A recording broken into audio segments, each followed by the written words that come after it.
Bonjour à tous, petite vidéo qui n'était pas prévue initialement. Je vais vous parler rapidement de la situation avec Clarissa Shields. Breaking, Clarissa Shields has been Oh, baby. suspended from fighting in the state of Michigan by the Michigan Unarmed Huh? Combat Commission and is under investigation after testing positive for marijuana. Wow. What?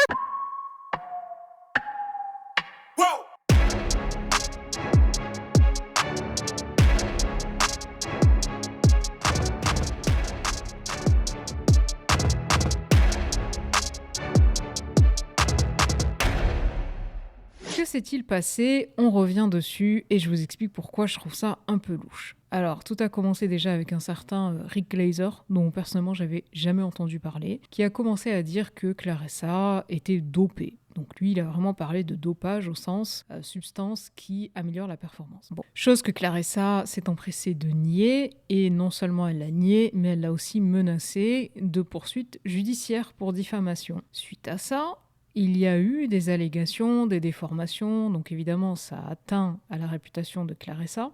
Et puis au final, qu'est-ce qui se passe il y a de ça quelques jours? On apprend que Clarissa a été détectée positive à la marijuana suite à son combat contre Daniel Perkins. Premier combat pour un championnat mondial en catégorie de poids lourd avec toutes les ceintures en jeu chez les féminines. Bon, alors première surprise, c'est la première fois que j'entendais parler de dopage positif à la marijuana. Souvent, on a des résultats qui pop à des substances d'amélioration de la performance. La marijuana n'en était pas spécialement une. Donc c'est le premier étonnement.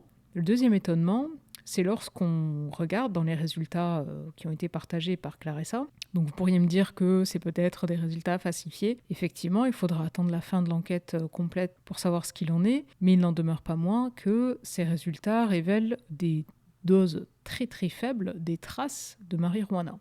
Ces tests ont été faits de façon buccale. Habituellement, on fait des prélèvements d'urine pour la marijuana. Donc, pourquoi ça a été fait comme ça? L'agence qui a procédé à ces tests et qui a révélé ces résultats, Commission des sports de combat du Michigan, dont je n'avais jamais entendu parler non plus, et pour laquelle la marijuana est une substance bannie. Je trouve qu'il y a eu énormément de bruit autour de Clarissa.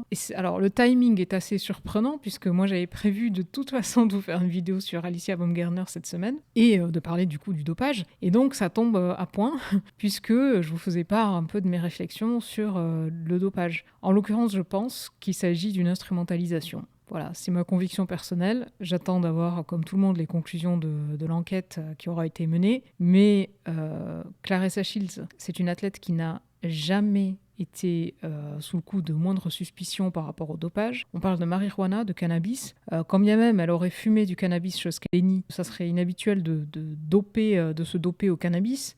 Alors moi, je me demande, avec tout le bruit qu'il y a eu, si quelqu'un cherche à endommager sa réputation. Alors, dans l'intérêt de qui ça pourrait être? J'en sais rien. Je vais pas poser le doute sur un nom plus qu'un autre, mais tout ça est très suspicieux.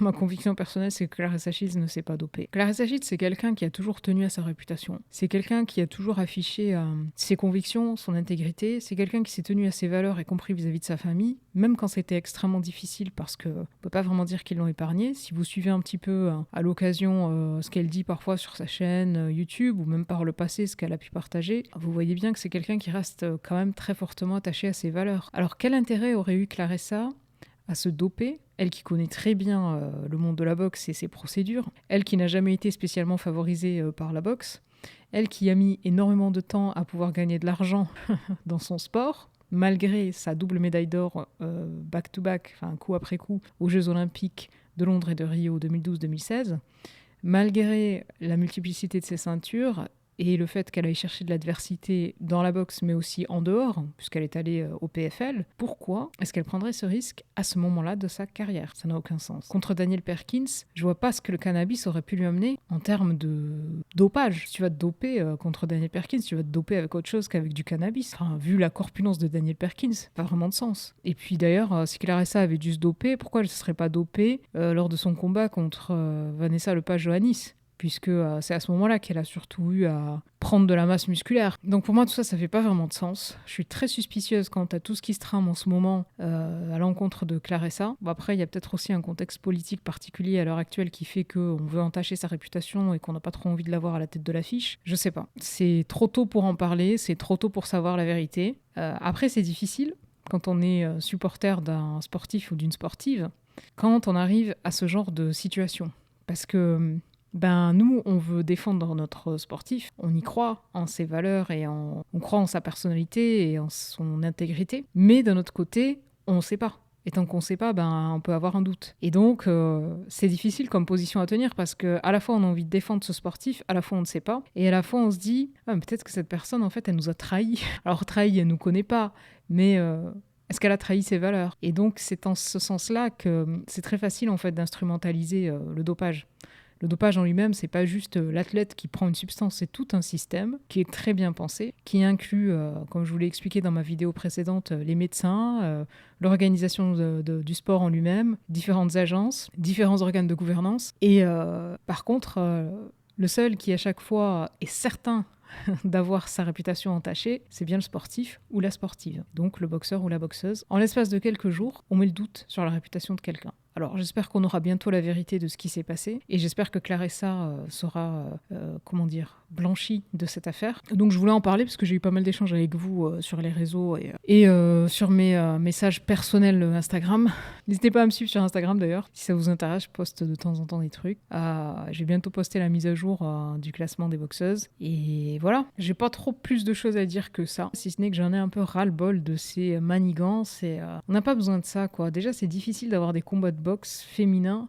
C'est difficile de les avoir en tête d'affiche dans des cartes visibles. Voilà, j'ai fait 2 vidéos pour proposer des combats à Turkey et l'Alchir. Bon, c'était un peu un pied de nez au fait qu'on n'ait pas de combat féminin dans les cartes Riyadh Season, dans l'énorme carte BTRBF Bivol 2. Il n'y a pas un seul combat féminin. On a bientôt un tournoi de la WBC qui va être organisé. Bon, la première édition au moins sera masculine. On espère que la prochaine sera féminine. Mais voilà, il faut que ce sport-là devienne plus visible. Et ça n'est pas en entachant la réputation comme ça de boxeuses qui ont fait leur démonstration avant, quoi. Clarissa, c'est pas quelqu'un qui débarque de nulle part non plus, quoi. C'est-à-dire, si on met ça en perspective de sa carrière, elle a absolument aucun intérêt à se doper déjà, mais en plus à se doper au cannabis. C'est très surprenant comme façon de se doper. Et en plus avec des traces de cannabis. Donc peut-être qu'elle a fumé un joint, j'en sais rien, moi peut-être pas. Alors mon avis personnel, c'est que c'est une campagne de décrédibilisation de Clarissa Shields. C'est une campagne qui vise à entacher sa réputation. Peut-être que dans le contexte actuel, on n'a pas vraiment envie que ce soit elle